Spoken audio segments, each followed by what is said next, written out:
अस्सलाम वालेकुम साथियों। बिहार के अंदर इसी साल विधानसभा का चुनाव होना है और यहाँ पर असदुद्दीन ओवैसी की एआईएमएम पार्टी पूरी मजबूती के साथ बिहार विधानसभा चुनाव की तैयारी कर रही है। असदुद्दीन ओवैसी 3 मई को बिहार के किशनगंज के अंदर दौरा करने वाले हैं, जिसमें सैकड़ों की तादाद में लोग इमाम पार्टी में शामिल होंगे और यहाँ पर एआईएमएम पार्टी के प्रत्याशी तौसीफ आलम बहादुरगंज विधानसभा सीट से जो हैं उनके इलाके में ये जनसभा होने वाली है। बैरिस्टर असदुद्दीन ओवैसी साहब के ताल्लुक से खबर ये आ रही है कि बैरिस्टर असदुद्दीन ओवैसी बिहार के अंदर प्रत्याशियों के नाम का ऐलान कुछ टाइम पहले ही कर देंगे। जैसे पिछले बार बिहार विधानसभा चुनाव में इमाम पार्टी के जो प्रत्याशी थे वो एकदम लास्ट टाइम में डिक्लेयर किए गए थे, लेकिन इस बार खबर यह आ रही है कि इमाम पार्टी लास्ट तक इंतजार नहीं करेगी, बल्कि प्रत्याशियों को थोड़ा वक्त दिया जाएगा तैयारियां करने के लिए, प्रचार प्रसार करने के लिए। इस वजह से पहले ही प्रत्याशियों के नाम का ऐलान हो जाएगा। जिस तरह से चुनाव के 6 महीना पहले तौसीफ आलम के नाम का ऐलान हो गया बहादुरगंज से, उसी तरह आने वाले कुछ वक्त में इमाम पार्टी के बाकी प्रत्याशियों का नाम का ऐलान भी हो जाएगा। और असदुद्दीन ओवैसी की एआईएमएम पार्टी ने ऐलान किया है कि यहाँ पर लगभग 40 से 50 सीटों पर इमाम पार्टी के प्रत्याशी बिहार विधानसभा चुनाव में प्रत्याशी उतरेंगे। असदुद्दीन ओवैसी की पार्टी गठबंधन के ताल्लुक से भी खबर है कि यहाँ पर तेजस्वी यादव की पार्टी से उनका गठबंधन नहीं होगा, क्योंकि तेजस्वी यादव नहीं चाहते हैं कि मुस्लिम लीडरशिप मजबूत हो, मुस्लिम क़यादत मजबूत हो। असदुद्दीन ओवैसी के जो प्रदेश के युवा अध्यक्ष हैं आदिल हसन आजाद, उन्होंने ये कहा है कि अगर तेजस्वी यादव को मुख्यमंत्री बनना है बिहार का, तो उनको असदुद्दीन ओवैसी की एआईएमएम पार्टी के साथ गठबंधन करना पड़ेगा। अगर वो गठबंधन नहीं करते हैं तो उस स्थिति में तेजस्वी यादव कभी बिहार के मुख्यमंत्री नहीं बन पाएंगे। अख्तुल इमान साहब ने कहा है कि हम एक तीसरा मोर्चा बनाने के विकल्प की तरफ देख रहे हैं। छोटी पार्टियों से हमारी बात चल रही है और आने वाले दिनों में हम छोटी पार्टियों को मिलाकर एक तीसरा मोर्चा बनाएंगे और यहाँ पर बिहार के अंदर होने वाले विधानसभा चुनाव में अपने प्रत्याशियों को उतारेंगे और इमाम पार्टी पूरी मजबूती के साथ बिहार का चुनाव लड़ेगी। और आने वाले दिनों में सरकार बनाने की बात आएगी, तो अगर ऐसा हुआ कि इमाम पार्टी के हाथ में सत्ता की चाबी हुई, इमाम पार्टी अगर किंग मेकर की भूमिका में आ गई, तो उस स्थिति में अख्तुल इमान साहब बिहार के डिप्टी सीएम भी हो सकते हैं। इसके अलावा 1-2 मंत्रालय और इमाम पार्टी को मिल सकते हैं। एआईएमएम पार्टी यहाँ पर बिहार के अंदर पिछले बार से भी काफ़ी बड़ी ताकत में इस बार चुनाव लड़ रही है। पिछले बार 5 विधानसभा सीटों पर इमाम पार्टी को जीत हासिल हुई थी,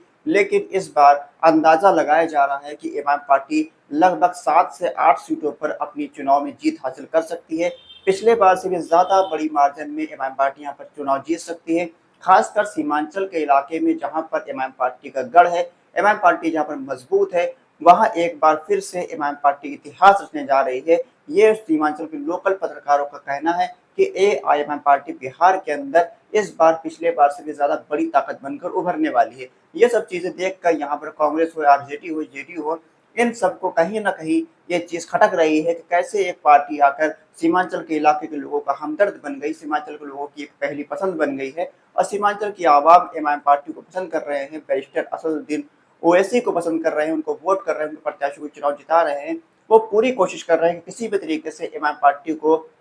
कमज़ोर किया जाए, इमाम पार्टी को बदनाम किया जाए और एआईएमएम पार्टी को यहाँ पर फलने-फूलने ना दिया जाए। इसी की कड़ी में बहादुरगंज से इमाम पार्टी के अंदर बगावत करवाई गई। इमाम पार्टी के जो कार्यकर्ता पुराने थे, उनको तोड़ने की कोशिश करी गई और इमाम पार्टी कार्यकर्ताओं ने तकरीबन दर्जन भर कार्यकर्ताओं ने यहाँ पर इमाम पार्टी को छोड़ा भी है। इसके अलावा जो इमाम पार्टी के विधायक थे बहादुरगंज से अंजार नईमी, जो कि पाला बदलकर आरजेडी में गए थे, वो भी बैरिस्टर असदुद्दीन ओवैसी के खिलाफ उल्टे-सीधे बयानात दे रहे हैं। हालाँकि जो इमाम ने प्रत्याशी घोषित किया तौसीफ आलम, उन्होंने अंजार नईमी पर ये आरोप लगाया, अंजार नईमी पर हमला करते हुए कहा है कि असदुद्दीन ओवैसी के नाम की वजह से ही वो विधायक बने हैं। अगर बैरिस्टर असदुद्दीन ओवैसी उनको टिकट ना देते, तो वो कभी ज़िंदगी में विधायक बनने की हकदार नहीं थे। लेकिन इमाम पार्टी के नाम पर, बैरिस्टर ओवैसी के चेहरे पर लोगों ने उनको वोट दिया और लोगों को धोखा देने का काम अंजार नईमी ने किया है और अंजार नईमी इस बार बहादुरगंज की आवाम अंजार नईमी को सबक सिखाने जा रही है। इसी तरह शहनवाज आलम जो कि हाट से विधायक इमाम पार्टी के हैं, उस वक्त इमाम पार्टी ने उनको टिकट दिया था, जिस वक्त इनके पूरे परिवार ने इनको नकार दिया था, इनकी पार्टी ने इनको नकार दिया था, इनका टिकट काट दिया था। ये रोते हुए बैरिस्टर ओवैसी साहब के पास गए थे, अख्तरुल इमान के पास गए थे, तब इमाम पार्टी ने इनको टिकट दिया था और ये चुनाव जीते भी थे। चुनाव जीतने के 2 साल के बाद इन्होंने सारे एहसानों को, सबको फरामोश कर दिया और इमाम पार्टी के 3 और विधायकों को लेकर आरजेडी में चले गए। वहाँ जाकर जाकर 12-13 महीने के लिए मंत्री भी बन गए। लेकिन मसला हुआ क्या हल क्या निकला? हल ये निकला कि नीतीश कुमार पलटी मार गए और ये जो मंत्रालय था, इनका मंत्रालय चला गया है और ये लोकसभा चुनाव लड़े, वो चुनाव भी हार गए हैं। अब विधानसभा चुनाव में भी ये तैयारी कर रहे हैं, लेकिन यहाँ भी खबर आ रही है कि इनके बड़े भाई सरफराज आलम इनके खिलाफ ताल ठोक सकते हैं और इमाम पार्टी से उनकी बात चल रही है। आने वाले दिनों में वो इमाम पार्टी ज्वाइन कर सकते हैं और जो कि हार से इमाम पार्टी के उम्मीदवार भी हो सकते हैं। अगर सरफराज आलम इमाम पार्टी के उम्मीदवार जो कि हार से होते हैं तो इस बार शहनवाज आलम को हार का सामना करना पड़ेगा और जो इन्होंने धोखाधड़ी करी है सीमांचल की आवाम के साथ, असदुद्दीन ओवैसी के साथ और इमाम पार्टी के साथ, जो कि हाट की आवाम के साथ, जो कि हाट की आवाम इनको इस बार सबक सिखाएगी, इनको इस बार बिहार विधानसभा चुनाव में जीतने नहीं देगी। हालांकि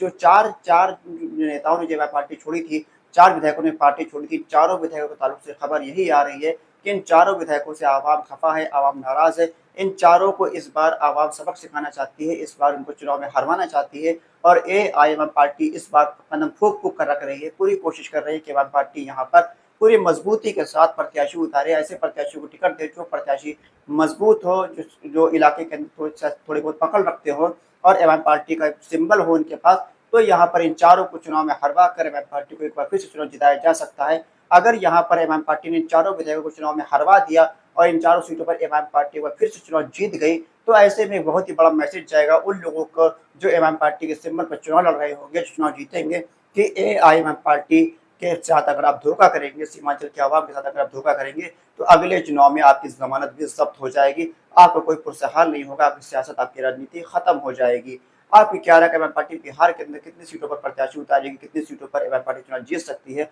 और एआईएमएम पार्टी को बिहार के अंदर किस पार्टी के साथ गठबंधन करना चाहिए? अपनी राय कमेंट बॉक्स में लिखकर जरूर बताएं। खुदा हाफिज।